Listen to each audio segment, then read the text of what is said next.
Assalamualaikum warahmatullahi wabarakatuh. Innal hamdalillah nahmaduhu wa nasta'inuhu wa nastaghfiruh wa na'udzu billahi min syururi anfusina wa min sayyiati a'malina may yahdihillahu fala mudhillalah wa may yudhlil fala hadiyalah.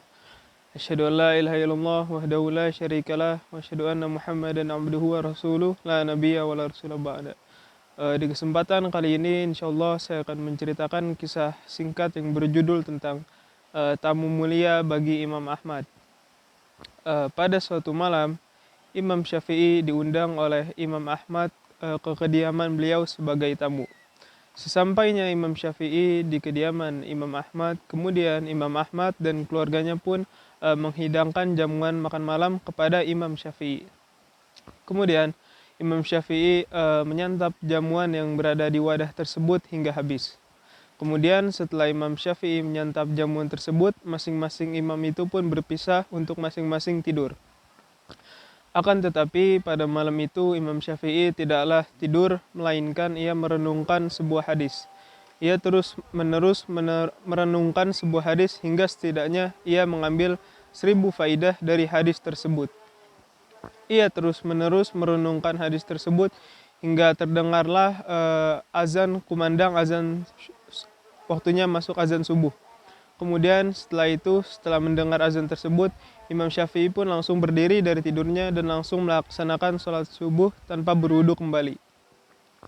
Kemudian pada suatu ketika Imam Ahmad memuji Imam Syafi'i di hadapan keluarganya.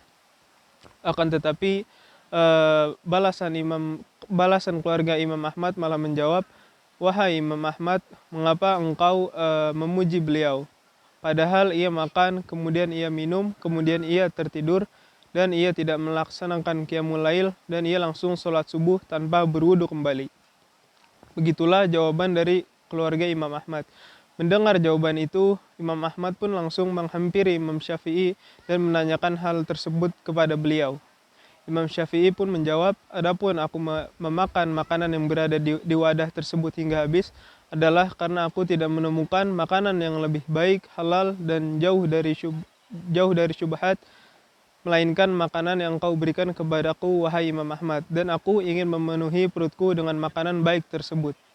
Dan adapun aku tidak melaksanakan qiyamul lail adalah karena ilmu itu lebih utama dari qiyamul lail, karena sepanjang malam itu aku merenungkan sebuah hadis.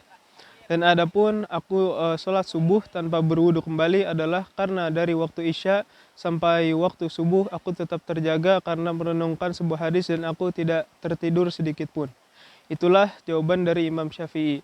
Imam Syafi'i juga tidak merepotkan keluarga Imam Ahmad untuk menyediakan air kepada beliau sebagai wudu.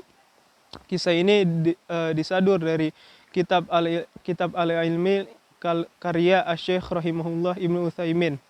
Dari kisah ini kita bisa tahu bahwa janganlah kita berburuk sangka kepada orang lain karena yang kita lihat belum tentu itu kebenarannya. Dan dari kisah ini juga kita bisa tahu bahwa ilmu itu sangat-sangatlah penting. Bahkan di kisah ini disebutkan bahwa ilmu itu lebih penting dari qiyamul lail. Sekian dari saya. Assalamualaikum warahmatullahi wabarakatuh.